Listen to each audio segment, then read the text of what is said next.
நான் கோயம்புத்தூர்ல இருந்து வித்யாநிகேதன்கிற ஒரு ஸ்கூல்ல ஒர்க் பண்றேன், தனியார் பள்ளியில.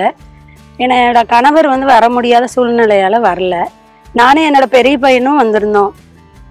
அதாவது எப்படி சொல்றது, இந்த ஐரால எங்களுக்கு ரொம்ப உறுதுணையா இருந்தது பார்த்தீங்கன்னா திவ்யா செந்தமிழ் சாரும், திவ்யா மேமும் செந்தமிழ் சாரும். அதாவது பார்த்தீங்கன்னா ஒரு கூற்றுல சொல்லுவாங்க, அதாவது அகிலமும் அடங்கி விடும் அம்மா என்றாலே அப்படின்னு சொல்லுவாங்க. இந்த ஐரா பார்த்தீங்கன்னா ஒரு அம்மா மாதிரி இந்த குழந்தைகளை பார்த்துக்கிறாங்க. அப்புறம் பார்த்தீங்கன்னா இப்போ நாங்கள் இந்த 4 டேஸில் எங்களுக்கு ஃபுட்டாக இருக்கட்டும் எல்லாமே நாங்கள் கேட்கறதுக்கு முன்னாடியே எங்களுக்கு இங்கே கொடுத்துட்றாங்க.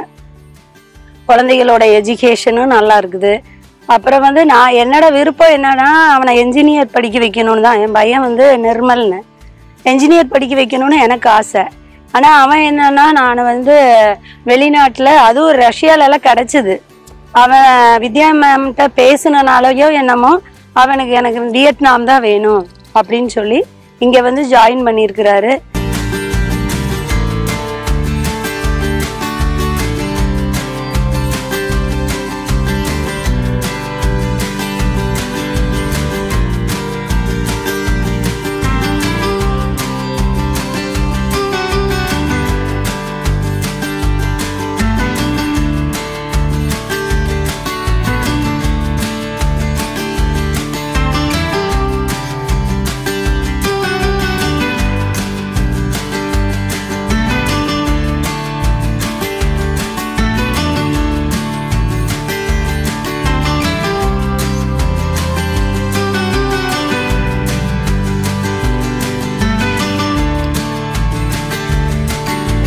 நாங்கள் நம்பிக்கையாக ஒரு டாக்டர் இந்தியாவுக்கு வர்றாரு அப்படின்னு சொல்லி நாங்கள் எல்லாரும் காவலாக இருக்கிறோம்.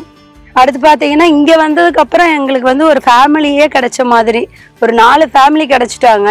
நாகர்கோயிலேருந்து ஒருத்தவங்க, ஈரோட்டிலேருந்து, இவங்க எல்லாமே நல்ல ஒரு ஃபேமிலியாக பழகுனதெல்லாம் இந்த ஐராவால் தான் எங்களுக்கு கிடைச்சிது. அதாவது ஒரு பழமொழி சொல்லுவாங்க, நீரின்றி அமையாது உலகு அப்படின்னு. ஒரு நீர் ஓடையை போல் இங்கே எல்லாரும் ஒரு ஒற்றுமையா சந்தோஷமா இருக்கிறாங்கன்னா இந்த ஐராவால தான்.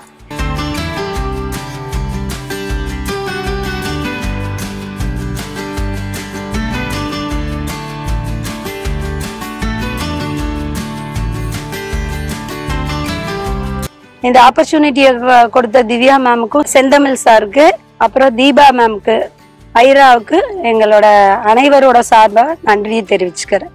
நன்றி, வணக்கம்.